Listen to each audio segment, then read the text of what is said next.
সবাই বলবে আল্লাহকে ভয় করি, অথচ এখানে যারা নামাজ পড়ে না তারাও বলে আল্লাহকে ভয় করি, যারা সুদের টাকায় ব্যবসা করে তারাও বলে আল্লাহকে ভয় করি। অথচ যাদের সুদের কারবার আছে, সুদের খাতায় যাদের নাম আছে, আল্লাহর কসম একবার, আল্লাহর কসম দুইবার, আল্লাহর কসম তিনবার, ওয়াল্লাহি বিল্লাহি তাল্লাহি, তারা জীবনভর তওবা না করা পর্যন্ত কোনোদিন নামাজ পড়লে কবুল হবে না, মোনাজাত দিলে কবুল হবে না, দান করলে কবুল হবে না, হজ করলে একটা লাব্বাইকও কবুল হবে না, এত শতবার কোরআন পড়লে একটা অক্ষরেরও সওয়াব পাবে না, বরং 24টা ঘন্টার সেকেন্ডে সেকেন্ডে সেকেন্ডে সেকেন্ডে অল টাইম মায়ের সাথে জিনার গুনাহ লেখা হবে।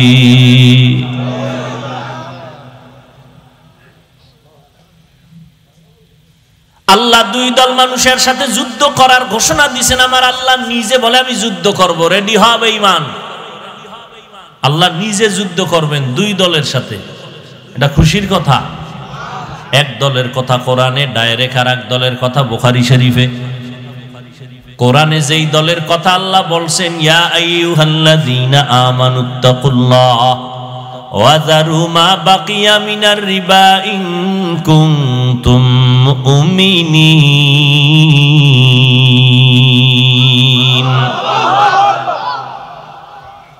সুদ থেকে বাঁচো, যদি না বাঁচো রেডি হও, আমি আল্লাহ তোমার সাথে যুদ্ধ করব। আর এক দলের কথা আছে বুখারী শরীফে, যারা ওলিয়া উলিয়া মানে না, আল্লাহ কয় রেডি থাক, আমি আল্লাহ তোর সাথে যুদ্ধ করব। আমাদের সমাজে অনেক আছে ওলিয়া উলিয়া মানে না। আমি বলি এরা কোরআন শরীফও মানে না, বুখারী শরীফও মানে না, তাহলে এরা হক না ভণ্ড? কেমন ভণ্ড? এদেরকে যারা ভণ্ড স্বীকার করবে না তারাও ভণ্ড।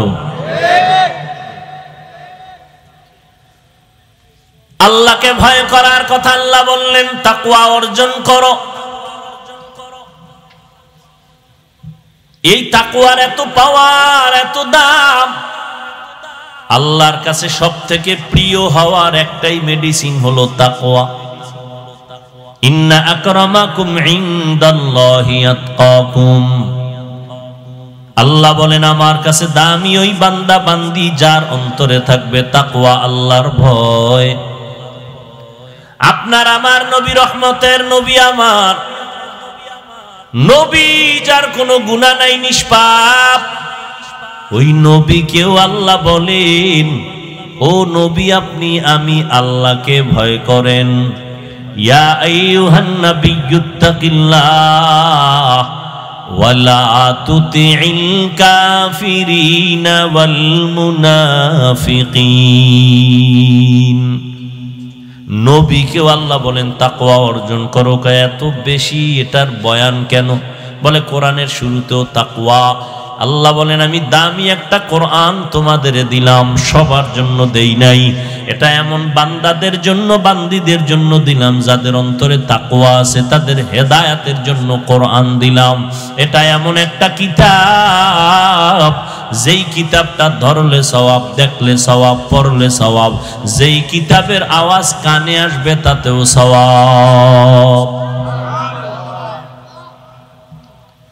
এত দামি কিতাব আল্লাহ দিলেন, যালিকাল কিতাবু লা রাইবা ফীহি হুদাল লিল মুত্তাকিন।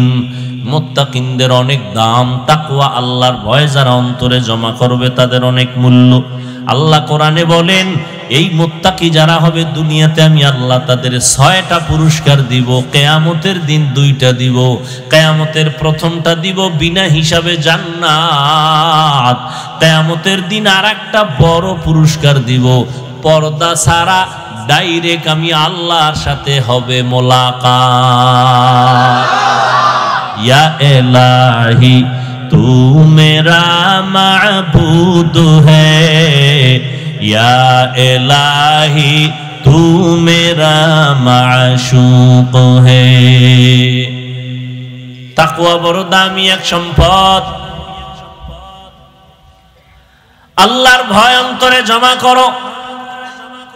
এখন সবাই বলে আল্লাহকে ভয় করি, নামাজ পড়ে না সেও বলে আল্লাহকে ভয় করি। ভয় করে না? করে না।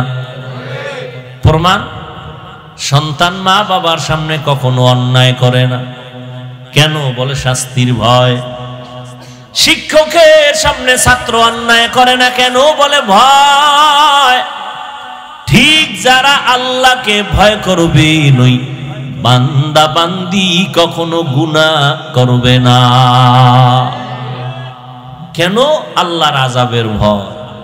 हर के दारत खौफे हक़दार दिल मदाम जन्नतुल मअवा देहद ऊरा मकाम जुज़बा हक़ ची ज़े मखाज़ इंसुजा फज़ले ऊ आमस्ते दर जुमला जहा। খারাপ লাগে আপনাদের?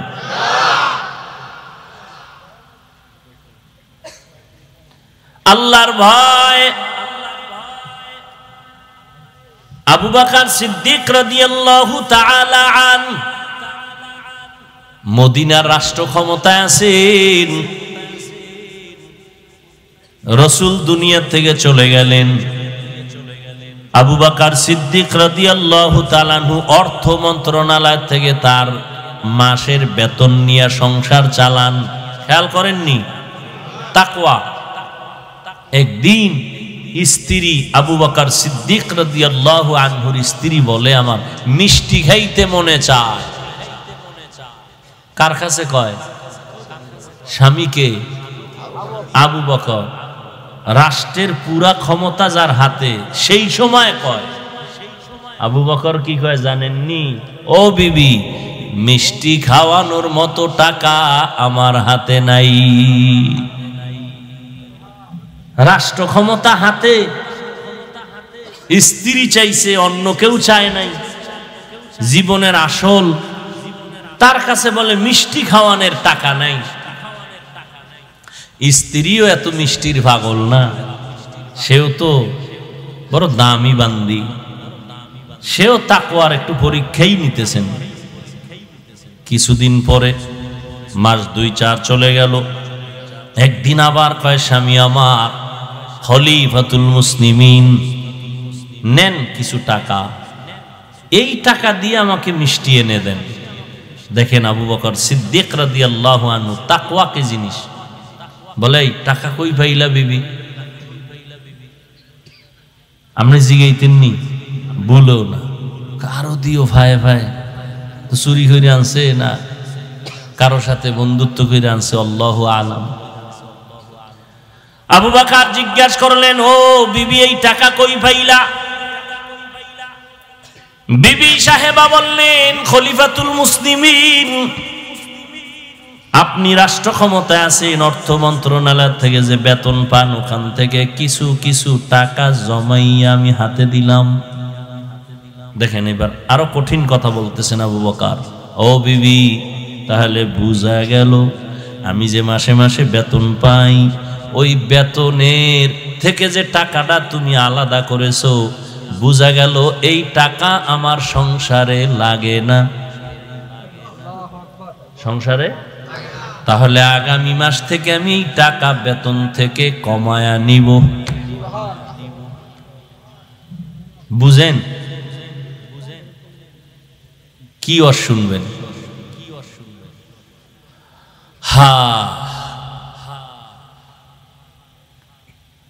ছোট ভাই বিয়ে করে ফেলছে, বড় ভাই করে না, এরকম নাই? বড় ভাই করে না, সেতমেত নাই। ছোট ভাই একদিন কয়, কি তুমি কি মইরেই যাবা এরম? বড় ভাই বিয়ে করবা না? এই পর্দার আড়ালের আম্মা জানেরা ভালো করে শুনেন, আল্লাহর ভয় তাকওয়া কি জিনিস ভালো করে বুঝেন। আপনার মতোই তো নারী সম্মানের মানদণ্ডে ছিলেন আম্মা জান আয়েশা রাদিয়াল্লাহু আনহা, খাদিজা রাদিয়াল্লাহু আনহা, রাসূলের কন্যা ফাতেমা রাদিয়াল্লাহু আনহা, ইসমাঈল নবীর মা হাজরা আলাইহা সালাম। আপনাদের মতো নারী ও মা ঈসা নবীর মা মারিয়াম আলাইহা সালাম। আপনাদের মতো নারী ফেরাউনের ঘরে থাইকা আসিয়া আমার মাওলার জান্নাত দেইখা জান্নাতে গেছি। যেই ফেরাউন না কয় আমি আল্লাহরে মানি না, আমি নিজেই বড় খোদা। যেখানে বাঘের ভয়, আসিয়ারে মাওলা এমন ভাবে কবুল করেছেন, রহমতের নবী বলেন কিয়ামতের দিন জান্নাতে আমি মুহাম্মদের সাথে আসিয়ার বিয়া হবে নতুন করে। এরে আম্মা জান, দেখেন আল্লাহর ভয়, তাকওয়া কি জিনিস। এই দুনিয়াতে ডাক্তার বলেন, ইঞ্জিনিয়ার বলেন, প্রফেসর বলেন, এসপি বলেন, ডিসি বলেন, ওসি বলেন, চেয়ারম্যান বলেন, মেম্বার বলেন, মাওলানা, মুফতি, মুহাদ্দিস বলেন, যত ভালো ভালো ভালো ভালো সন্তান আছে সব হলো ভালো মায়ের অবদান। বুঝেননি? সন্তানের কোনো ক্রেডিট আছে? সন্তান ভালো, এর গুণ কার? মা। ওই একটু আগে বলছি না, বক্তা ভালো বয়ান করছে, বক্তার কোনো বাহাদুরি না, শ্রোতাদের কলব ছিল স্বচ্ছ ভালো, এজন্য বয়ান ভালো বেরোইছে। সন্তান ভালো, এসপি সাহেবের ব্যবহার ভালো কেন, চেয়ারম্যানের ব্যবহার ভালো কেন? খোঁজ নিয়ে দেখবেন ওর মা ভালো। এরে আম্মা জানেরা, বড় ভাইকে ছোট ভাই বলে, ও ভাই আমি বিবাহ করে ফেললাম, সন্তান এসে গেল। এই যুবকেরা শোন, ভালো করে শোন, জীবনে চালাকি তো কম করলি না, কয়দিন আর করবি রে বাবা? এই চোখের সামনে কত যুবকের লাশ, গাড়ির নিচে যুবকের লাশ, পানির নিচে যুবকের লাশ, ঘুমের বিছানায় যুবকের লাশ। ইদানিং কালে ভালো ভালো মানুষ মরে যায়, বেশিরভাগ যুবকেরা মরে যায়। কোনো রোগ নাই, রোগ নাই, হঠাৎ করে কয় বুকে ব্যথা নাই। কিও ভালো মানুষটা হঠাৎ মরলো কেন? কয় নতুন করে এক হঠাৎ রোগের জন্ম হইছে জমিনে। ওই রোগের নাম কি? তুমি সুস্থ মনে কইরা না বেশি দিন বাঁচবা, আর সুস্থ মনে করার কোনো কায়দাই নেই। যেই পরিমাণ সারা রাত্র মোবাইল চালাও, এতে তোমার কিডনি, তোমার হার্ট, তোমার ব্রেন সব শেষ। আমি হুজুর বলছি এই জন্য তোমার গায়ে লাগে না। তুমি আজকে বাসায় গিয়া গুগলে ঢুকো, টাচ মোবাইলে তোমার দেহের কি ক্ষতি করে। আমগো গুনা টুনা তো আছে, এটি বয়ান আলাদা। তুমি নগদ কিছু ক্ষতির বয়ান আজকে গুগল থেকে নিয়ে নাও, ওখানে তোমার গুরুরা বসা আছে, আমগো হুজুর একজনও নাই। কি থিওরি দিছে এই টাচ মোবাইলে তোমার কি কি ক্ষতি করে। চোখের পাওয়ার নাই, কানের পাওয়ার নাই, ব্রেন নাই, জীবন নাই, যৌবন নাই, কিডনি নাই। এই কিডনির রোগী এখন কম না বেশি? বেশি। এরে আল্লাহর বান্দা, অথচ মানুষের জন্য আমার আল্লাহ দয়া করে শরীরকে সুস্থ রাখার জন্য একটা অমূল্য ঔষধ দিছেন, ফ্রি। রাতের ঘুম, এটা ফ্রি শরীরের ঔষধ। রাতের ঘুম। আর এই ঘুমটাকে তুমি জবাই করছো গজবের মোবাইল দিয়া। তোমার বয়স মাত্র 25, চেহারা কার্টুন কার্টুন ভাব, তোমার চেহারার মধ্যে কোনো আলো নাই, উজ্জ্বলতা নাই, দেখলে মায়া লাগে না। কারণ কি? অথচ আল্লাহর কসম 40 বছর পর্যন্ত কমপক্ষে তোমার চেহারা নষ্ট হবে না, কোনো মেডিসিন লাগানো লাগবে না। কারণ আমার আল্লাহ পুরো বডির মধ্যে চেহারাটা কুদরতের ছাপ লাগায়া দিছেন। এই জন্য দেখছনি শীত শীত হাত মোজা, পাও মোজা, শুধু চেহারাটা ছাড়া বাকি সব ইনটেক করে ফেলছে, প্যাকেট করছে না। যত রৌদ্র, যত ধুলা, যত বালু সব চেহারায়। বোঝ বোঝ, ভালো করে বোঝ। আমরা তো বুদ্ধিমান না, বোকা। বোকাদের কথা একটু শোন, দেখ দেমাগে ধরেনি। যুবকদেরকে বলছি, সব ধুলাবালু চেহারায় লাগলো। এবার গোসলখানায় গেলা, শরীরে ধুলা লাগে নাই, রৌদ্র লাগে নাই, বালু লাগে নাই, পোশাক দিয়ে আটকাইছো, শীত চেহারায় লাগছে সব।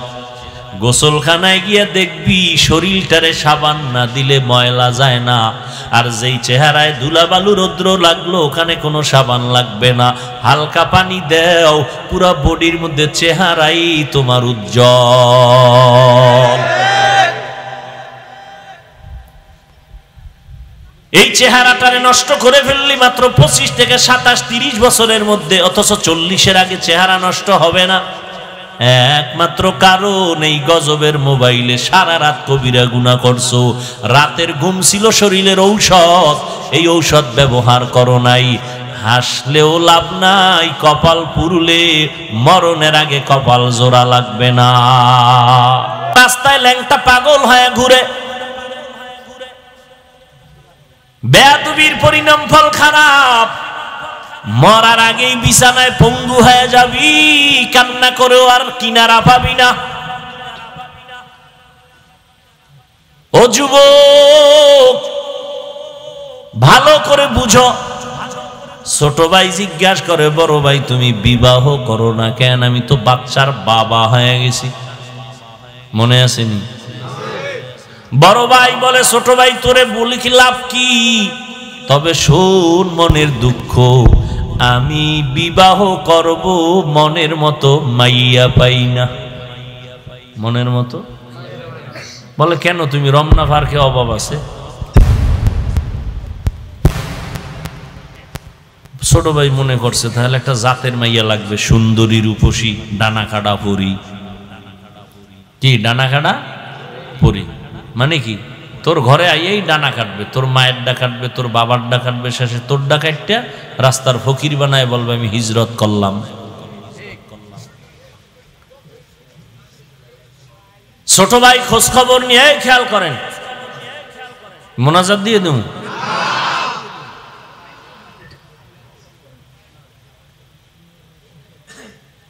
ছোট ভাই খুঁজা টুইজা একটা মাইয়া পাইছে, সম্ভ্রান্ত পরিবারের ডানা কাটা পরি। এবার বলে, বড় ভাই জাতের মাইয়া পাইছি, লেখাপড়ার কমতি নাই, সার্টিফিকেট সব ফার্স্ট ক্লাস ফার্স্ট, সুন্দরী রূপসী, হাজারে একখান, ডানা কাটা ভরি।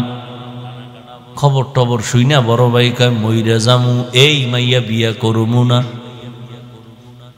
এই খুব খেয়াল করো বাবা, খুব একটা কঠিন ঘটনা আমি টানতেছি। ঘটনাটার সত্যতা আজকে বাসায় গিয়া মোবাইল থেকে যাচাই করবা, গুগলে নামটা বলবো একেবারে শেষে। এবার বড় ভাই বললেই মাইয়া আমি বিবাহ করব না। ছোট ভাই বলে, তাহলে তুমি কি চাও? তোমার কপালে বিয়া নাই? শোন, আমার নিয়ত যদি খাঁটি হয় আমার আল্লাহ পূরণ করবেন। এবার তোমার কি নিয়ত? আমি এমন একটা মাইয়া চাই যেই মেয়ে আমার ডান হাতটা ধইরা আমাকে জান্নাতে ঢুকায় দিবে। তুমি কোন মাইয়া চাও? চাওয়ার আগেই ভাইয়া লাইছি, সব অনলাইন। কি অনলাইনে এখন বাজার পাওয়া যায়, চাউল পাওয়া যায়, পোশাক পাওয়া যায়, তার বাদ রাখবি কি? ওটাও পাইছো বোনাস। তবে রেডি থাক, কপালে বিয়া তো নাই। 99% তোর কপালে বিয়া নেই, 1% থাকতে পারে, তবে বউ পাবি না, পাবি জল্লাদ। এক জল্লাদ জুতা দিয়া তোরে বাইরে এরপরে টের পাওয়া দিবে 4 মাইয়ার ইজ্জত নষ্টের জাল কেমন। 4 মাইয়ার ইজ্জত খাইছো না, 1 মাইয়া হিসাব মজা বুঝাই দিবে, কত ধানে কত চাল টের পাবি। লিখে রাখ। দলিল চাও? দলিল আছে কোরআনের আয়াত। সময় নেই আমার ওদিকে ঢোকার, আমি ঘটনাটা শুনাইতেছি। পর্দার আড়ালে আমার আম্মা জানেরা ভালো করে শুনেন, ও বোনেরা শুনেন, আপনার মতো কত মা এখনো এলাকায় আছে 5 বেলার নামাজ পড়ে, স্বামীর মাল হেফাজত করে, সন্তানগুলোকে মানুষ বানাবার মেহনত করে, নাই? ও আম্মা জানেরা একটু নিজে নিজে ভাবেন, আপনি কেন পারবেন না? ও পর্দার আড়াল বোনেরা, আপনার মতো কত বোন লেখাপড়া করে, মোবাইলে সময় নষ্ট করে না, চরিত্র নষ্ট করে না, কোনো যুবকের উপরে চরিত্রের হামলা করে না, নামাজ পড়ে, পর্দা করে, এরকম মহিলা নাই? বোনেরা নাই? ও বোনেরা, আপনি কেন পারবেন না? ও যুবক, জীবনে মাদ্রাসায় পড়ে নাই, স্কুলে পড়ে, কলেজে পড়ে, চাকরি করে, ব্যবসা করে, RAB, army, police, BDR, doctor, professor, engineer, OC, DC SP, মাদ্রাসায় জীবনেও যায় নাই, জেনারেল লাইনে থাকিয়া আজও 5 ওয়াক্ত নামাজ পড়ে আছে। বাস আমগো হুজুর বাদ দাও, তোমারে জুতার বাড়ি দিতে তোমার লাইনের নামাজই যথেষ্ট, আমগো হুজুর লাগবে না। আল্লাহ বলবে, বেঈমান, তোর লাইনে থাইকা চাকরিজীবী নামাজ পড়লো, তুই পারলি না কেন? তোর লাইনে থাইকা যুবক নদীর মধ্যে মাছ ধরছে, নামাজ ছাড়ে নাই, তুই কেন পারলি না? জমিনে কাজ করিয়াও নামাজ ছাড়ে নাই, বল তুই কেন নামাজ পড়ো নাই? এবার ছোট ভাই ডাক দিয়া, ছোট ভাই বলে, ও বড় ভাই, এমন একটা মাইয়া চাও যে তোমার হাতটা দইরা জান্নাতে নিবে, এমন কোন মেয়েও নাই, তোর কপালে বিয়াও নাই।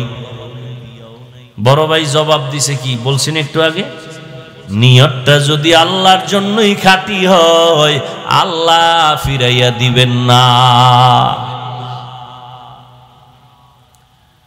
কিছুদিন পরে খবর আসলো, পাশের বাড়িতে একজন আল্লাহর ওলি মাঝে মাঝে আসেন মানুষের নিয়ে দোয়া করার জন্য। আমগো দেশে জৈনপুরে হুজুরেরা আসে না, বড় বড় আল্লাহওয়ালারা, এখন তো কমে গেছে, আগে আসতো, সপ্তাহ মাস এক এক এলাকায় থাকতেন, থাইকা মানুষের জন্য দোয়া দায়ী করতেন, আবার চলে যাইতেন। আগের আল্লাহওয়ালারা এমন ছিলেন। আর না আমরা খারাপ হয়েছে, আল্লাহ হ্যাঁ আইব কিন্তু সব বেপর্দা, ভাত খাইবে হুজুর। এই যে আল্লাহওয়ালারা বেনামাজি মহিলার হাতের পাক খায় না, এখনো কিছু আল্লাহওয়ালা এখনো আছে। আমগো ঘরে সব হইল বেনামাজি, কি পৃথিবীতে এর থেকে আর উল্টা পাল্টা কিছু নেই। তো এর পাক যদি খায় একজন বুজুর্গ, আর বুজুর্গগিরি ওখানে শেষ। কয়জনে বুকে হাত দিয়ে বলতে পারবেন আপনার স্ত্রী পর্দা সহকারে, অজু সহকারে রান্না করে আপনার ঘরে খানা পাকায়?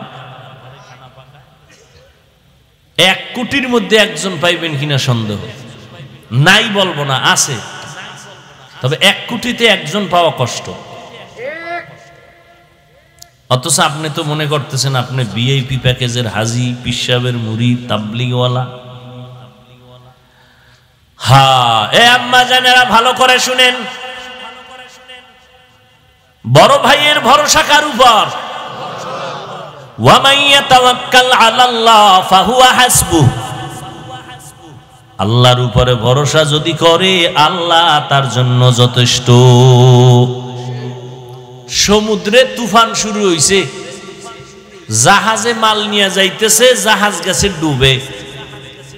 জাহাজের মালিক ঢাকা অফিসে বসে আছে, হঠাৎ খবর আসলো তোমার জাহাজ ডুবে গেছে।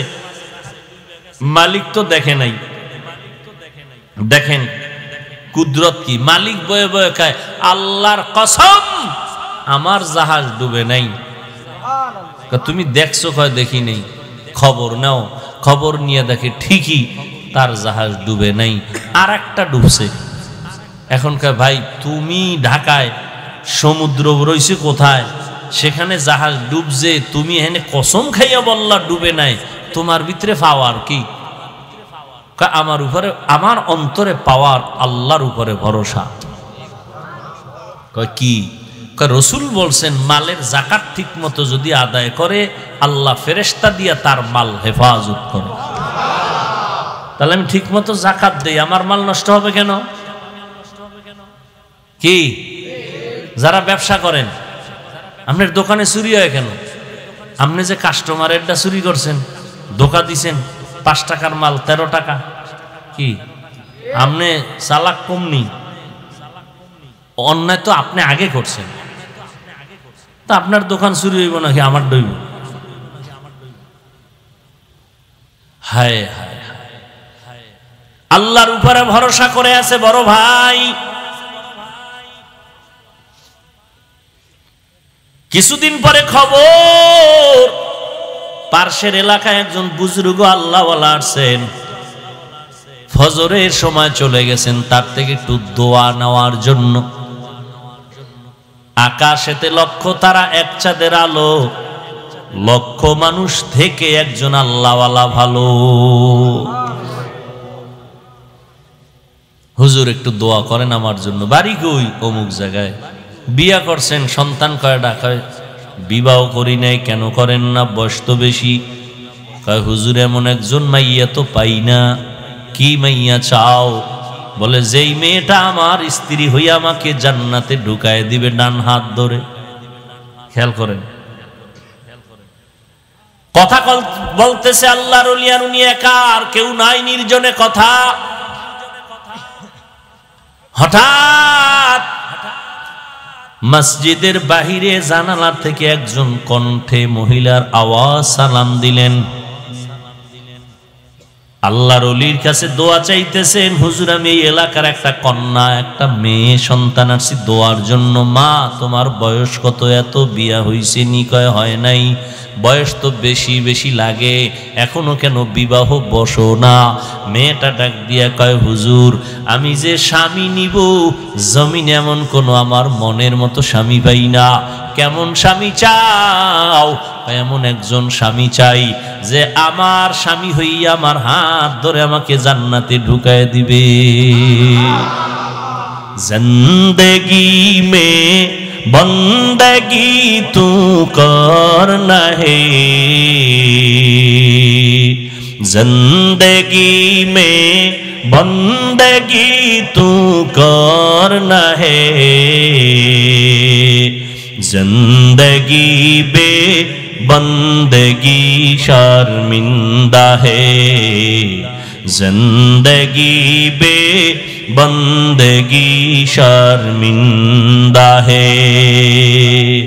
दुनिया में हो दुनिया का तलबगार न हो, बाजार से गुजर हो खरीदार न हो। ये दुनिया एक मिसल कागज फूल है, ये दुनिया एक मिसल कागज फूल है।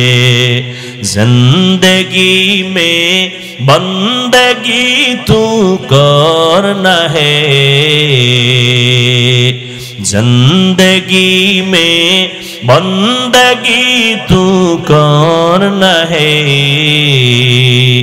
जिंदगी बे बंदगी शर्मिंदा है, जिंदगी बे बंदगी शर्मिंदा है।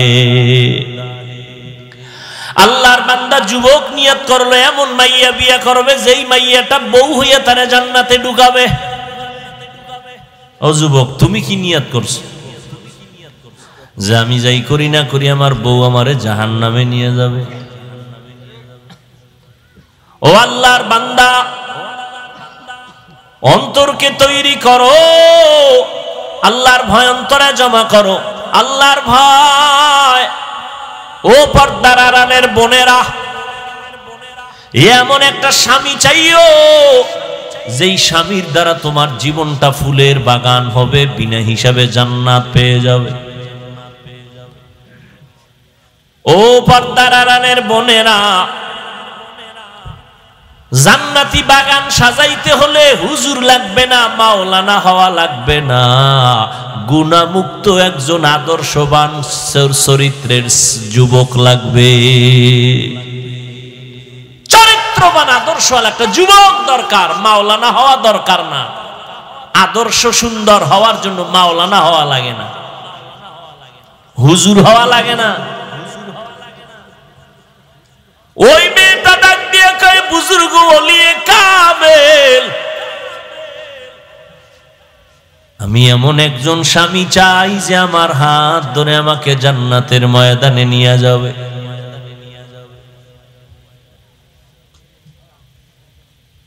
এখন হুজুরের পাশে ওই আল্লাহর বান্দা বসা না,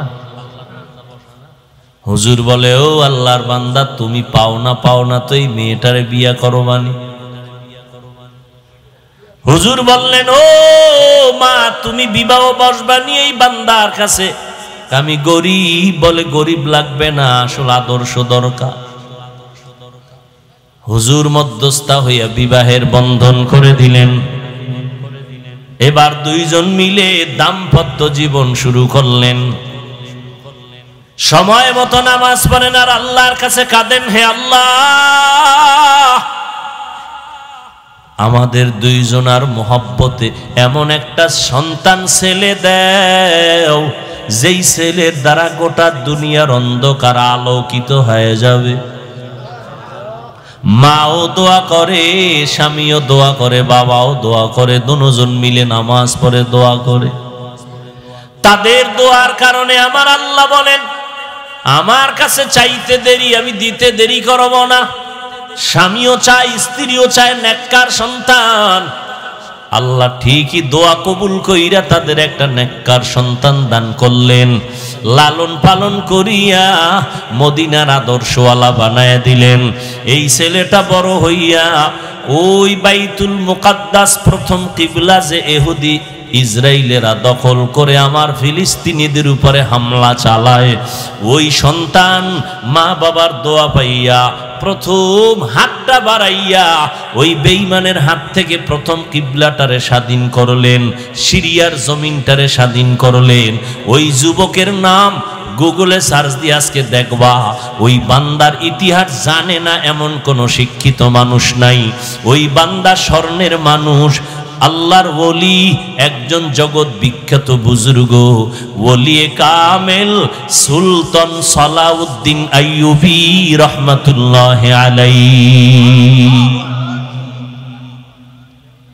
এতক্ষণ যেই যুবক যুবতীর ঘটনা শুনাইলাম, ওই মা বাবা হলো সুলতান সালাউদ্দিন আইয়ুবীর মা বাবা। মা বাবা কেমন তো বুঝাইলাম, তার গর্বে সুলতান সালাউদ্দিন আইয়ুবী।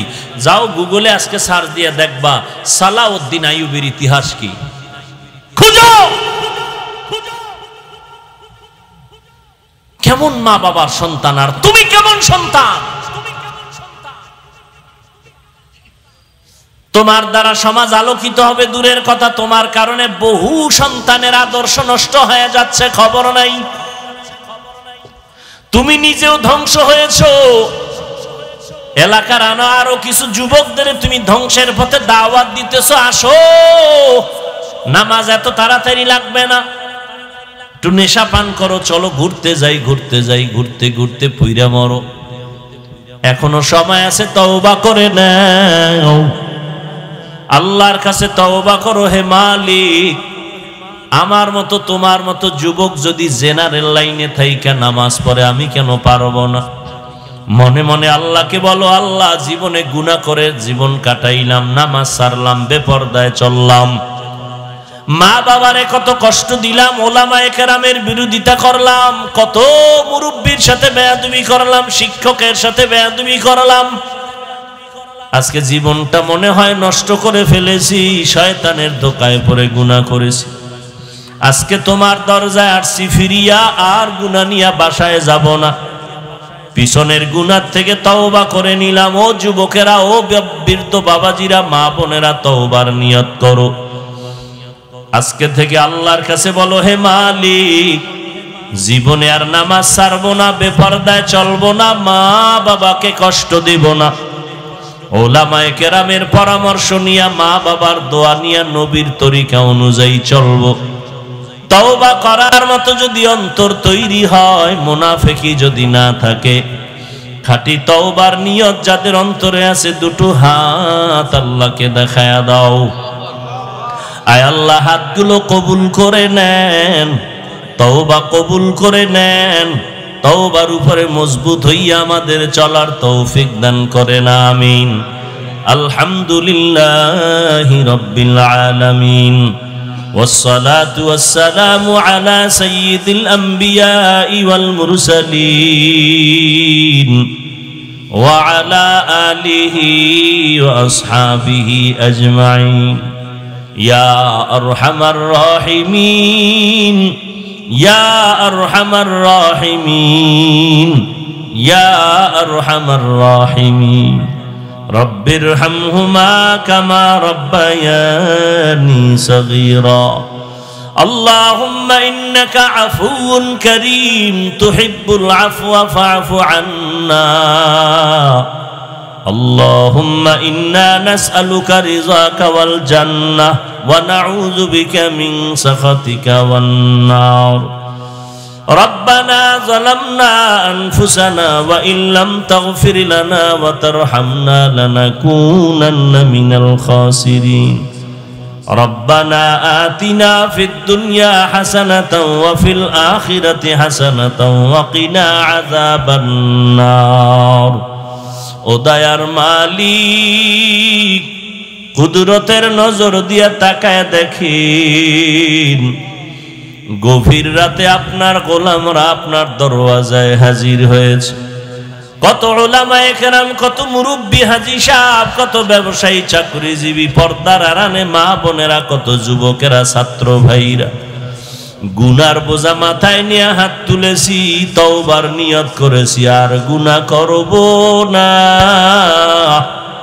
মেহেরবানি করে আমাদের সবার গুনাহগুলো মাফ করে দেন আল্লাহ আয় আল্লাহ মাহফিল কবুল করে নেন আয়োজনকারী সহযোগিতাকারী দান সৎকারীদের কবুল করে নেন এলাকার ঘরে ঘরে শান্তি দান করেন মা বোনদের আবেদা পর্দানিশী বানায় দেন সন্তানগুলো নেককার বানায় দেন মাদ্রাসা মসজিদ কবুল করে নেন অন্যান্য শিক্ষা প্রতিষ্ঠান নবীর আদর্শে কবুল করে নেন আয় আল্লাহ এলাকা যত দ্বীনি প্রতিষ্ঠান মাদ্রাসাগুলো কবুল করে নেন ও দয়ার মালিক সন্তানগুলো নেককার বানায় দেন